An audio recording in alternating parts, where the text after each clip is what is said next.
Welcome to the Defense and Aerospace Report. I'm Vago Muradian here at the Association of the United States Army's annual conference and trade show in Washington, D.C., the #1 gathering of U.S. Army leaders from around the world to talk about the service's future, its budget, strategy, doctrine, technology, and more. Our coverage here is sponsored by Bell, a Textron Company, Elbit Systems of America, L3 Technologies, Leonardo DRS, and Safran.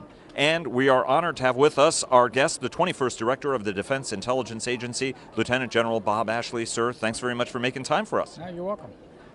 You were on a panel discussion just now about the sort of disruptive challenges the nation faces, and they're myriad, whether from cyber threats, whether from asymmetric means that some of our adversaries want to employ on us. If you look at the anti-access area denial technologies that China, for example, has developed, they're specifically designed to attack or put stress on every single American military advantage. Russia's doing similar sorts of things, whether in cyber or in the electromagnetic spectrum.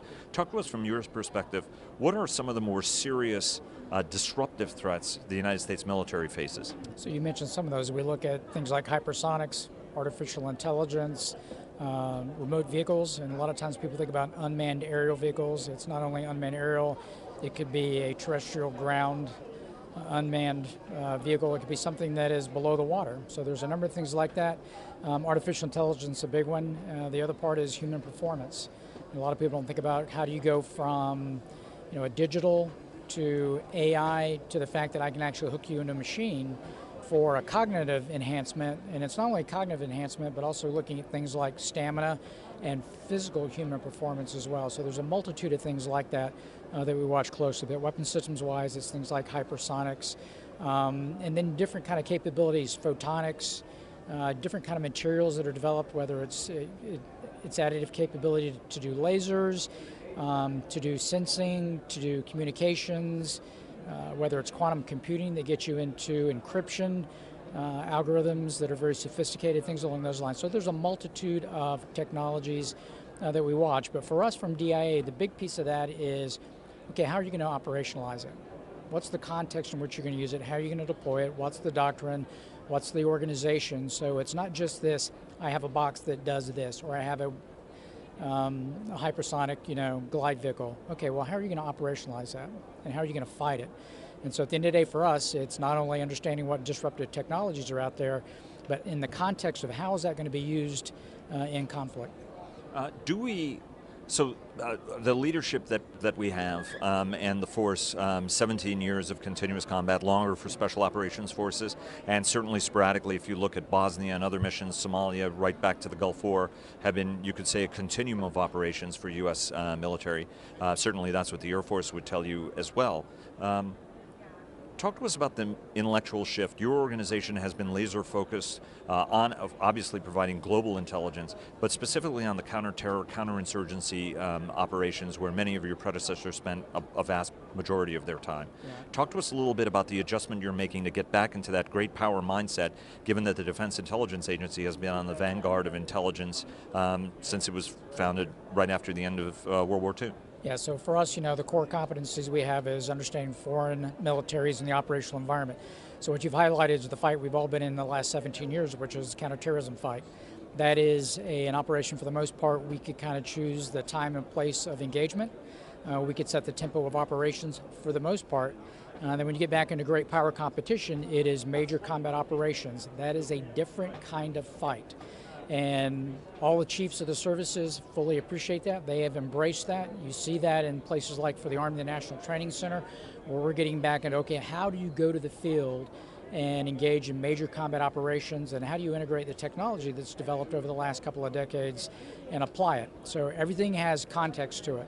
So if somebody's building an intel system, it's got to be an intel system that I don't need a day to set up. I can do it in a matter of minutes to hours. And so those are the kind of things that we're, as an intel community are focused on. And then how do we bring the sensors that might have gone to a national agency down to a warfighter? In this case, a warfighter might be a Corps Division commander. So how did national collection, which might have gone to a ground station, another place, make its way in real time out to a division, to an air wing, to a MEF, to be able to make that happen so that they're getting reporting in real time. For us, as we do our analysis on foreign militaries, now we're back into the looking, and we never walked away from this. We've always been looking at the major nation states, but it's really understanding how they're bringing in technology, how they're thinking about war fighting, and they've been watching us for the last couple of decades. So it's not as if China and Russia, for example, as that great power competition, they've watched how we evolved. They've watched us in Desert Shield, Desert Storm. They watched us in Iraqi Freedom in 2003. They saw how we evolved from a division to a BCT-centric ground component back to divisions as there was the advent of great power competition. So for us, it's not just saying, hey, they got 6 of these, 4 of these, 12 of those. It's all of that, and how are they going to fight it? And so for us, it's the context of not only the technology, but the technology that's applied on the battlefield. Do you have the right kind of linguistic skills? I mean, you're a career military intelligence officer. I remember, for example, in the 1980s, whether you had midshipmen or cadets would study Russian, for example, in order to better understand the adversary. The Chinese language skills, you're seeing more and more military officers who have a degree of fluency in Chinese.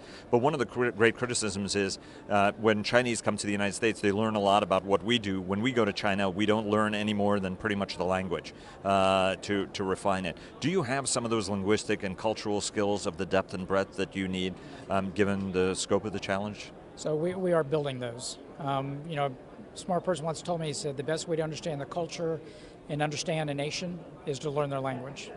And so, yeah, I mean, will you ever have all the linguists that you need?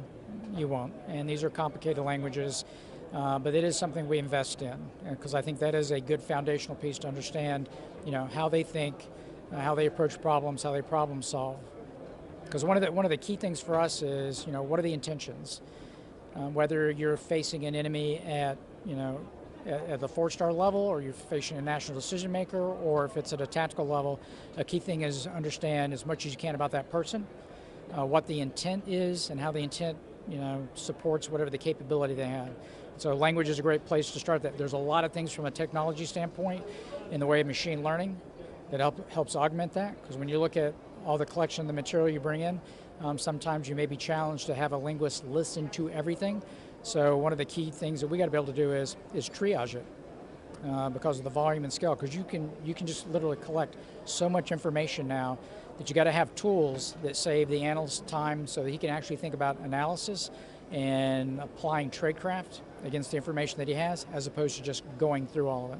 Well, what are the limits, what are the advantages and the limits for artificial intelligence, for example, and big data mining?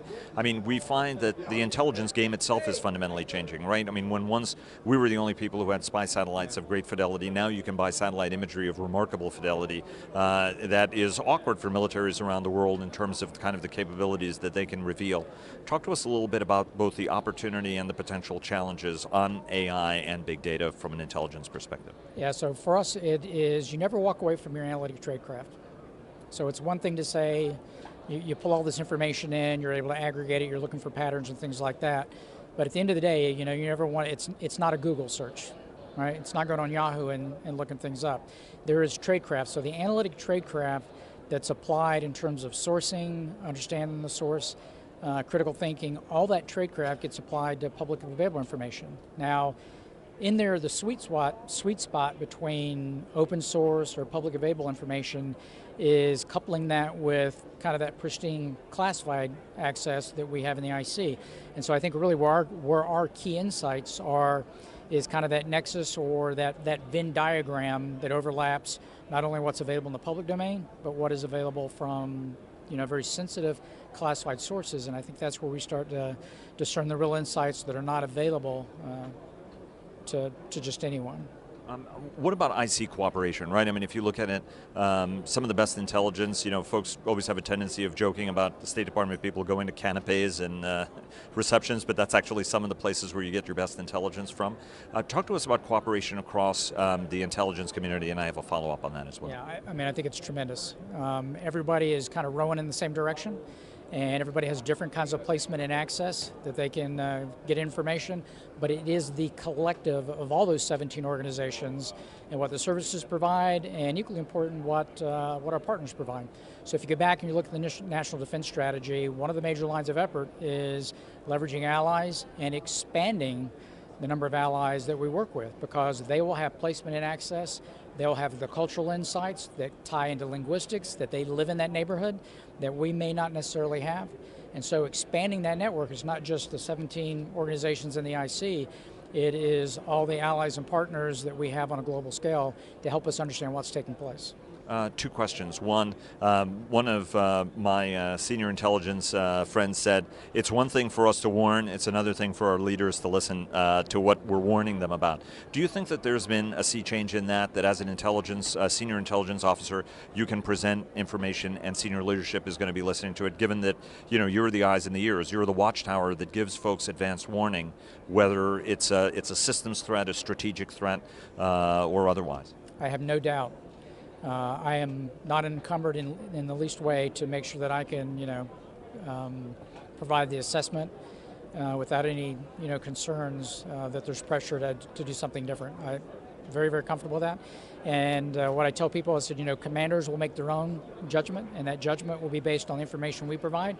It'll also be based on their experience, which is why the IC has kind of as a separate organization, provides assessments to commanders, but ultimately commanders will make their own assessment and judgment. It may be in line with where the IC is. They may see something or says something a little bit different, but that is their own prerogative.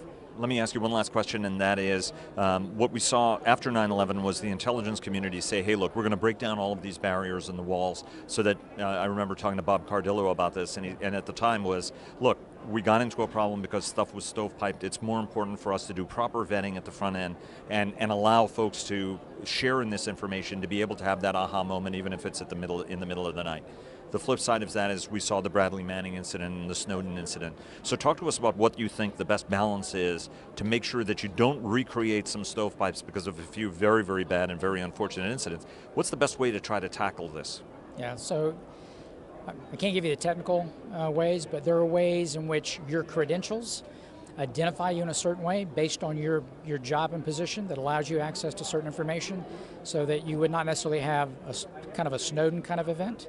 I can't say that you are going to be able to preclude those 100%. And there's always that risk. There's always the risk that you're going to have something like that happen. But we learn in terms of how we do credentialing, how we do access, to be able to make it as enabled in terms of the breadth of information that you can have that is relevant to the job and that you need to be able to execute. So there's a give and take there, but I think we've learned a lot over the last decade plus on how to do that. Technology will be an enabler for how we do that better. I kind of leave it at that. Lieutenant General Bob Ashley, 21st Director of the Defense Intelligence Agency. Sir, thanks very, very much. Very much enjoyed the conversation. Yep, thank you very much. Appreciate it. Thanks. All righty. Thanks very much, sir.